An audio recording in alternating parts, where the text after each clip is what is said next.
हम बात करें वसुंधरा राजे सिंधिया की। विनोद शर्मा, क्या गवर्नमेंट या नरेंद्र मोदी कुछ कर पाएंगे इस मामले में, या दलीलें होंगी और परसेप्शन को, धारणा को टेक्निकल आर्ग्यूमेंट्स की आड़ में दबाया जाएगा? देखिए, विज्ञान परसेप्शन तो बिगड़ गई है, इतनी जो देर हो गई है इसमें तो तुरंत कार्रवाई होनी चाहिए। हाँ, ये बेनिफिट ऑफ डाउट हम प्रधानमंत्री को दे सकते हैं कि जब कोई आरोप लगता है तो उस आरोप वो कितना प्रेमा फसाई, प्रत्यक्ष रूप से कितना सही है, उसको समझने में 1-2 दिन लग सकते हैं। लेकिन ये लगभग 2 हफ्ते हो चुके हैं, 15 दिन हो चुके हैं, और प्रधानमंत्री ने इस पे ना कोई टिप्पणी की है और ना ही कोई ट्विटर नहीं, कोई फेसबुक नहीं, और ना कोई कार्रवाई हुई है। स्वयं से उन्होंने कोई टिप्पणी नहीं की। ये बात सच है कि सुषमा जी की समर्थन में राजनाथ सिंह आए और अमित शाह आए, और उसके बाद पूरी पार्टी ने एकजुट होकर उनको समर्थन किया। लेकिन ऐसा कोई समर्थन पुख्ता वसुंधरा राजे के लिए नहीं आया। बल्कि शुरुआत में इस बात को लेकर बहस हो रही थी कि कोई समर्थन वसुंधरा राजे सिंधिया को मिलेगा या नहीं बीजेपी। पहले तो यही डाउटफुल था। ये बात हो रही थी, और ये बात भी सच है कि वसुंधरा राजे जो हैं, उनकी जो शख्सियत राजस्थान में है वो कुछ ऐसी है जैसे कि ममता बनर्जी की वेस्ट बंगाल में थी जब वो कांग्रेस पार्टी से बाहर निकली। अगर उनके खिलाफ कोई एकतरफा एक्शन लिया जाता है बिना उनकी मंजूरगी के, तो मैं समझता हूं कि वो मैं विनोद शर्मा से क्षमा लेकर थोड़ा सा रोक रहा हूं। बड़ा इंपॉर्टेंट पॉइंट उन्होंने रेज किया, क्योंकि मैं आप लोगों को जल्दी से बताना चाहूंगा कि ये बात सच है कि जब 26 मई को 2014 को नरेंद्र मोदी जी की सरकार का शपथ ग्रहण होना था, तब वसुंधरा राजे सिंधिया अपने जीते हुए सांसदों के कैबिनेट में जगह न मिलने से खासी नाराज थी। तो ये बहुत इंपॉर्टेंट पॉइंट विनोद शर्मा रख रहे हैं। तो एक बैकग्राउंड है कि वसुंधरा राजे सिंधिया खासी नाराज थी। वो राजस्थान भवन में एक तरह से उन्होंने डेरा डाला था अपने सांसदों को लेकर। तो पृष्ठभूमि बहुत अच्छी नहीं है यहाँ पर। आजकल बड़ा बीजेपी के लोग पृष्ठभूमि का जिक्र नहीं है प्रधानमंत्री और उनमें, हालांकि उन्होंने मिलकर प्रचार किया पार्टी का। और देखिए, वसुंधरा राजे 25 में से 25 सीट जीत कर राजस्थान में जीती। तो मैं मुख्तसर सी बात यह है जो मैं कहना चाहता हूं कि वसुंधरा राजे आज के दिन भैरव सिंह जी शेखावत के बाद भारतीय जनता पार्टी का अकेला वो चेहरा है जो कि उनको वहां पर एक शख्सियत देता है पार्टी को। और अगर इस चेहरे को उसकी मर्जी के खिलाफ आप हटाते हैं तो ये हो सकता है कि वसुंधरा राजे रिबेलस हो जाएं, बात ना माने और अपने ही दम पर सरकार बना ले, भले ही कुछ लोग उस सरकार में ना रहे या निकल के वापस पार्टी के पास आ जाए। तो उनके पास वो जो शख्सियत है उसको आसानी से आप हैंडल नहीं कर सकते। यही बात सुषमा जी पे लागू होती है कुछ हद तक, क्योंकि सुषमा जी एक ऐसा चेहरा है बीजेपी का जिसको पूरे हिंदुस्तान में लोग जानते हैं। किस कारण से? वो बेल्लारी से सोनिया जी के खिलाफ, और एक महिला नेता है, बहुत पुरानी महिला नेता है। दिल्ली में उस वक्त मुख्यमंत्री पद के लिए इलेक्शन लड़ी जब भारतीय जनता पार्टी को जीतने का कोई अंदेशा नहीं था, और उन्होंने जगह जगह जाके पार्टी के लिए इलेक्शन लड़ाया और कठिन काम किए हैं।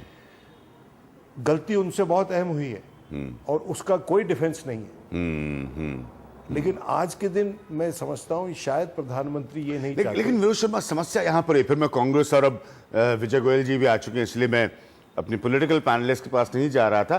पॉइंट ये है कि देखिए, ललित मोदी और वसुंधरा राजे, जिसमें ना सब स्टोरीज बहुत निकलती हैं, और आप लंबे वर्षों से पत्रकार हैं, अब वो रुकने का नाम नहीं लेती। आज कुछ है, कल कुछ होगा, परसों संभवतः कुछ हो सकता है। अब आप कहां तक अपने आप को काउंटर पोजीशन करेंगे? वसुंधरा, सुषमा स्वराज और स्मृति ईरानी आपके कैबिनेट मिनिस्टर्स हैं। वसुंधरा राजे, आपने स्वयं कह दिया कि क्या ये दूसरी ममता बनर्जी बन सकती है राजस्थान की, तो आप कहां तक अपने आप का बचाव करेंगे? प्रहार तो आप पर हो रहा है, चाहे वो मेरा ये मानना है, चाहे वो सुषमा स्वराज हो, स्मृति ईरानी हो, वसुंधरा राजे हो, अल्टीमेट अटैक परसेप्शन पे, धारणा पे, जीरो टॉलरेंस और मैं किसी को खाने नहीं दूंगा, खुद नहीं खाऊंगा, ये सारे भाषण नरेंद्र मोदी के, इन नेताओं के नहीं है। ये बात सही है आपकी। प्रधानमंत्री ने एक बहुत ही एनर्जेटिक कैंपेन चलाया, उसमें बड़े बड़े वादे किए और पोजीशनली अब लग रहा है, जब पहली बार जब चैलेंज आया तो ये लग रहा है कि प्रधानमंत्री उस चैलेंज को फेस नहीं कर पा रहे हैं। और देखिए, ये बात भी सच है कि जो अडवाणी जी ने कहा अपने संदर्भ में कि मैंने ये किया था, देखिए उसको लोगों ने इंटरप्रेट किया है ये कह के कि ये मोदी जी को एम्बैरस करने वाला उनका स्टेटमेंट था। लेकिन मेरा ये मानना है कि वो एम्बैरस करने वाला नहीं, वो मोदी जी को खुद से कार्रवाई करें। रिलीफ प्रोवाइड करने वाला स्टेटमेंट था। ये वो रूबरू हो रहे थे इन नेताओं से जो कि इस कंट्रोवर्सी में फंसे हैं कि आप स्वयं से त्यागपत्र दे दें। जैसे कि मिसाल के तौर पे नटवर सिंह काफी देर तक अड़े रहे, उन्होंने नहीं दिया इस्तीफा, लेकिन बाद में जब दिया कांग्रेस के कार्यकाल में तो ये कहा कि दिया कि मेरे कारण अगर पार्टी सत्ते में आती है, अगर पार्टी पे प्रहार होता है विपक्ष द्वारा, तो मैं पार्टी के हित में त्यागपत्र देता हूं। और ये बड़ा खूबसूरत तरीका होता है पार्टी को रिलीफ पहुंचाने का, और उसकी तरफ मैं समझता हूं इशारा आडवाणी जी ने किया है। मैं एक पॉइंट पर वापस आऊंगा विनोद शर्मा की। मैं एक और बात आप लोगों को, हाल के वक्त में भारतीय जनता पार्टी के एक प्रवक्ता थे, उनको भी मैंने इस बात पर दाद दी थी। उन्होंने बड़ी ईमानदारी से मेरे शो पर यह एडमिट किया था कि आजकल सियासत बदल गई है, अगर कोई इस्तीफा दे दे या खुद से हट जाए, जैसे कि विनोद जी कह रहे हैं, तो लोग कहेंगे अरे यार ये तो निपट गया, ये अपनी पोजीशन बचा नहीं पाया। तो ये एक रिवर्सल। मैं कांग्रेस के पास आना चाहूंगा। कांग्रेस ने जो संजय झा आज आरोप लगाया है धौलपुर पैलेस को लेकर, बीजेपी का स्ट्रांगली कहना है और उसने उसके डिटेल्स दिए हैं कि ये आप लोगों का आरोप निराधार है। क्या ये आरोप महज वसुंधरा राजे सिंधिया पर अटैक करने के लिए, प्रहार करने के लिए लगाया गया? देखिए अभिज्ञान जी, हमारा ये विश्वास है कि जब तक इस पर एक निष्पक्ष तरीके से जांच नहीं होगा तब तक जैसे ये आरोप लगते रहेंगे, क्योंकि ये गंभीर आरोप है। ये मसला कोई इसका समाधान भारतीय जनता पार्टी सिर्फ एक टीवी चैनल पर आकर उसको नाकार करे, प्रधानमंत्री हर चीज को नजरअंदाज करें, चुप्पी में रहें। भारतीय जनता पार्टी के जो प्रवक्ता लोग हैं वो तो ऐसे बोलते हैं कि जैसे ललित मोदी शिकार हैं, वो शहीद हो रहे हैं, उनके पीछे कांग्रेस पार्टी हमला कर रही है। मैं समझता हूं कि उनका रवैया बिल्कुल गलत है यहाँ पे। सच्चाई तो यही कि देखिए भारतीय जनता पार्टी इस वक्त जब भ्रष्टाचार का ये आरोप है, वसुंधरा राजे ने जब अपनी डिक्लेरेशन की थी तो उन्होंने कहा कि आप भारत सरकार को ही नहीं बताइए कि मैं आपके लिए यहाँ विटनेस आ रही हूँ, खड़े हो रही हूँ आपकी विटनेस के लिए। मैं समझता हूँ कि वो एक बहुत गंभीर एक विषय है। इसको यदि भारतीय जनता पार्टी यदि विपक्ष में रहती तो वो तो कहते कि ये तो देशद्रोही है, ये एंटी नेशनल है। आपको देश से क्या गुप्त करना है, देश से आप क्यों कोई चीज को गुमनाम कर रहे हैं? संजय, जैसे आप बोल रहे हैं, हम लगातार आपका और बीजेपी का पॉइंट और काउंटर पॉइंट चला रहे, इसलिए क्योंकि तथ्यों पर बीजेपी इस मामले को आर्ग्यू कर रही है। विजय गोयल जी राजस्थान से राज्यसभा के सांसद है, वरिष्ठ नेता है, वो भी हमारे साथ है। आप अपनी बात पूरी करिए, लेकिन हम तथ्यों के साथ बीजेपी का काउंटर पॉइंट भी चला रहे हैं धौलपुर के मामले में खासतौर पर। जरूर संजय। नहीं, जरूर। लेकिन अभिज्ञान मैं दो चीज और बताना चाहूंगा। हाँ। कि देखिए जहां तक ये प्रॉपर्टी की बात है, प्रॉपर्टी के बारे में दो बड़े मुद्दे हैं जो आप शायद, क्योंकि आप फाइनेंशियल इश्यूज को आप बहुत इंट्रिकेटली आप उसके बारे में चर्चा करते हैं। देखिए इसके एसेट्स क्या थे। यदि इसके एसेट्स थे कि यदि कोई उसको बड़े वैल्यूएशन पे कोई 1 लाख पर शेयर पर इन्वेस्ट करे जो ललित मोदी ने किया था, तो इसका मतलब उसमें भविष्य में उसका वैल्यू उन्होंने बहुत देखा होगा, उसकी कोई रेवेन्यू स्ट्रीम होगी। सिर्फ प्रॉपर्टी, यदि प्रॉपर्टी है तो प्रॉपर्टी का तो कोई उसका क्या है, उसका कोई कमर्शियल आपने एक्सप्लॉयटेशन क्या था, उसका भविष्य में जाके उससे आमदनी क्या आनी थी, उसके नफा क्या आनी थी, उसके बारे में तो कोई चर्चा ही नहीं हो रहा है। भविष्य की वैल्यूएशन के हिसाब से आपने जो निवेश किया था उसमें आपकी सोच थी उसको समय के साथ मल्टीप्लाई होने की, यही कह रहे हैं ना संजय आप? बिल्कुल। और अभी आखिरी बात, और ये सोर्स ऑफ मनी देखिए आप, ये सबसे बड़ा मैं समझता हूं जो इसमें जो विषय है वो है कि ये सोर्स ऑफ मनी कहाँ है। देखिए ललित मोदी पर मनी लॉन्ड्रिंग का भी आरोप है। ये मॉरिशस रूट, हम और आप दोनों जानते हैं कि मॉरिशस रूट एक शेल कंपनी से दूसरे शेल कंपनी में आया है, और अचानक वो 6 महीने के अंदर जब ये कंपनी सेटअप हुई थी राजस्थान में दुष्यंत सिंह का, छोटी सी टिप्पणी संजय जी, कांग्रेस की सरकारों के राज में कोई मॉरिशस रूट, सिंगापुर रूट, ये रूट वो रूट बंद नहीं थे। अभी आप लोग कहते हैं मॉरिशस रूट, ऐसे सुनाते हैं विनोद जी लोग कि जैसे मतलब ये बीजेपी की गवर्नमेंट में बने हैं मॉरिशस रूट। आपकी सरकारों में जब पी चिदम्बरम साहब वित्त मंत्री थे इस मुल्क के, तो कोई रूट बंद नहीं थे। और आपके स्कैम के केसेस में कितने रूट्स गिनाए गए थे वो भी मैं आपको बता सकता हूं। ये बड़ा इंपॉर्टेंट है, मतलब ये काउंटर पॉइंट याद रखिएगा। चिदम्बरम साहब के समय में कोई रूट्स बंद नहीं थे। अगर आप 2G को एनालाइज करें तो 2G में एक कॉर्पोरेट पर आरोप यही लगा था कि एक कंपनी के रूटिंग के माध्यम से पैसा उन्होंने लगवाया। तो इसलिए ये रूट्स की कहानियां आप स्वयं मान रहे हैं कि मैं इकोनॉमिक इश्यूज को एनालाइज करता हूं, ये बड़ी इंटरेस्टिंग है रूट्स की कहानियां। हाँ संजय जी प्लीज। ये आपके साथ इस बात में सहमत हूं। ये बात सच है, बिल्कुल ये हकीकत आपने सही कहा है। मैं आपसे इत्तेफाक रखता हूं कि इस पर जो पार्टी जिनका सोच नकारात्मक है, जिनका जो गैर कानूनी चीज करना चाहते हैं, उन्होंने इस मॉरिशस रूट का पूरा फायदा उठाया है। और यही लग रहा है कि ललित मोदी ने, जिन पर वो WSG कॉन्ट्रैक्ट को लेके ढेर सारे पैसों का उन्होंने कहा था कि भ्रष्टाचार का किया था उन्होंने टेलीविजन डील पर, क्या वो पैसा इधर से आया है? इसकी छानबीन यदि न करें तो मैं समझता हूं कि इसका कोई समाधान नहीं निकलेगा। और ये साफ है कि इनका रिश्ता जो है, निजी रिश्ता जो भी हो, इनके बिजनेस के भी संबंध थे।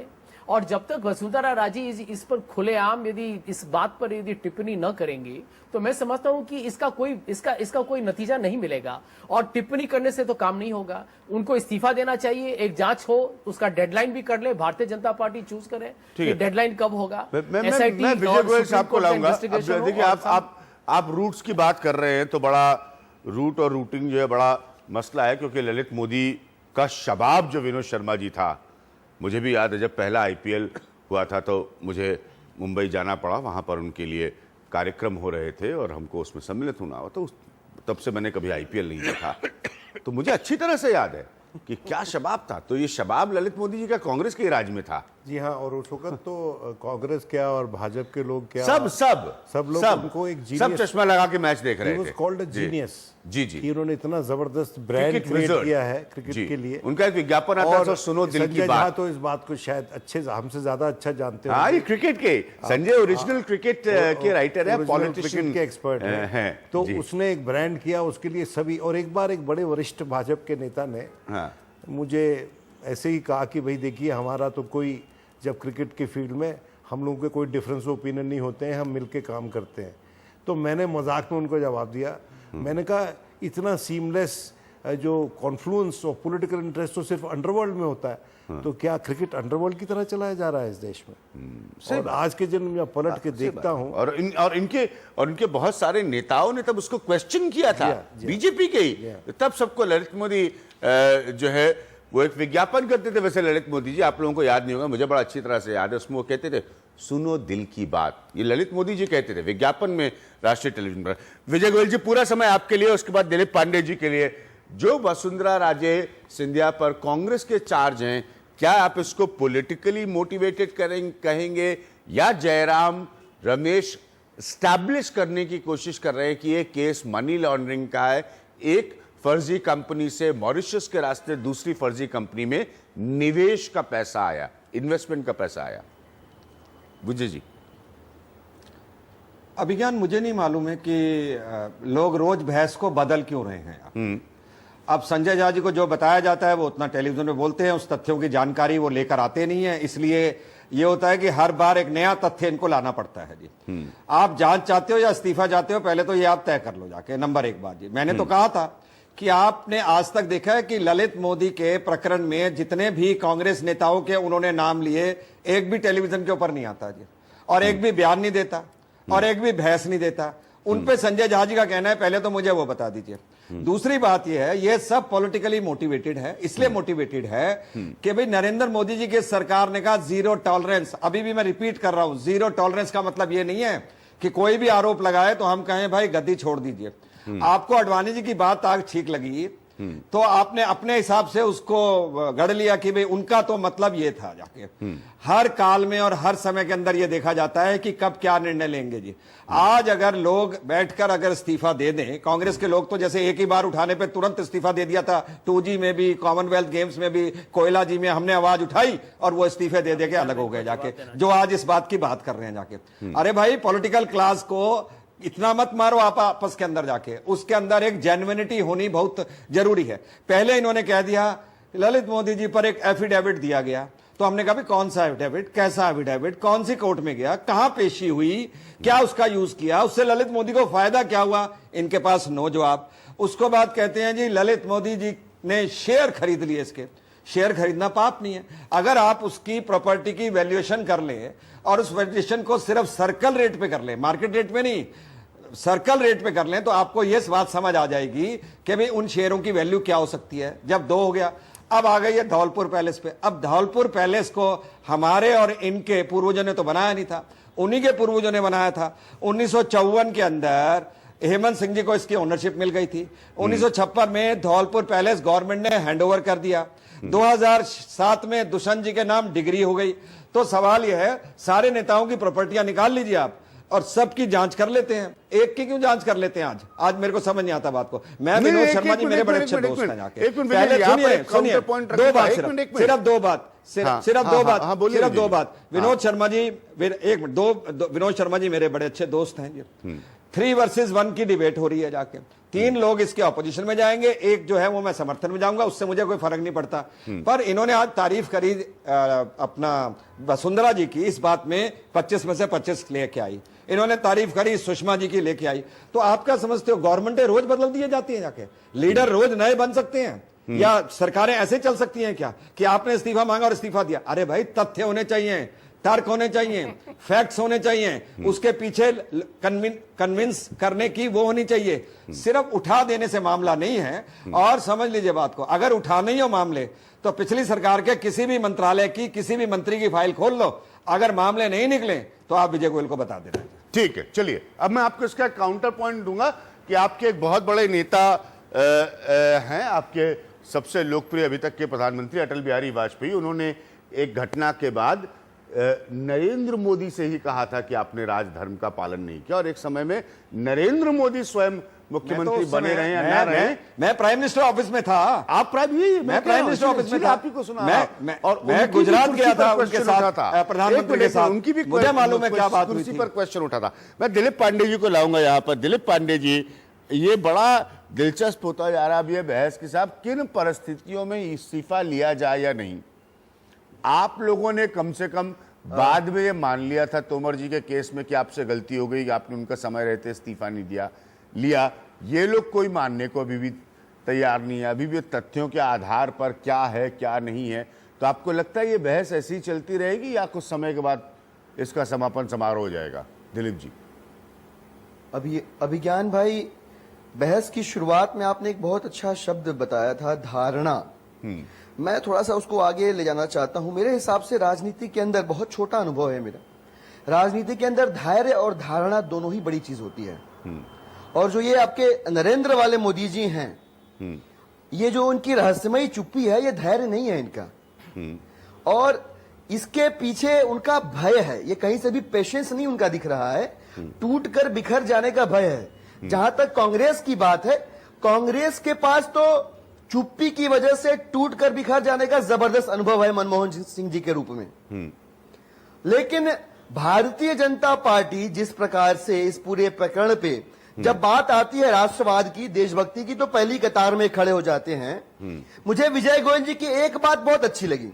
उन्होंने कहा कि बहस को रोज बदलिए मत। मैं सहमत हूं। ललित वाले जो मोदी जी हैं, उनके पुराण में रोज एक नया अध्याय जुड़ जा रहा है। मैं कहता हूं बहस को ओरिजिनल बना के रखिए। क्यों कह रहे हैं जो ओरिजिनल बहस है वो ये है मैं समझ गया। वसुंधरा राजे जी ने एक आर्थिक मामले के आपराधिक भगोड़े को बाहर के देश में शरण लेने के लिए मदद की। यह मामला राष्ट्रद्रोह के बराबर है कि नहीं, ये मुझे समझा दे विजय गोयल जी। एक बात, 11.63 करोड़ रुपए का जो ट्रांजैक्शन हुआ, उसमें हाई कोर्ट ने कहा है कि यह गलत है और प्रवर्तन निदेशालय इसकी जांच करे, और ईडी ने आश्वस्त किया है कोर्ट को कि हम इसकी जांच करेंगे, जबकि वित्त मंत्री कहते हैं कि यह पर्सनल कमर्शियल ट्रांजैक्शन है। ऐसा क्यों कहा, और ऐसी स्थिति में वित्त मंत्रालय से किस प्रकार के जांच की आदेश उम्मीद करे, ये समझा दे मुझे। मैं किसी नए विवाद पे नहीं आना चाहता, कोई नया विषय नहीं खोलना चाहता। इन 2-3 विषयों पर माननीय गोयल जी और भारतीय जनता पार्टी ने अभी तक अपना रुख स्पष्ट नहीं किया हुआ है, ये मैं समझना चाहूंगा अच्छी तरह से।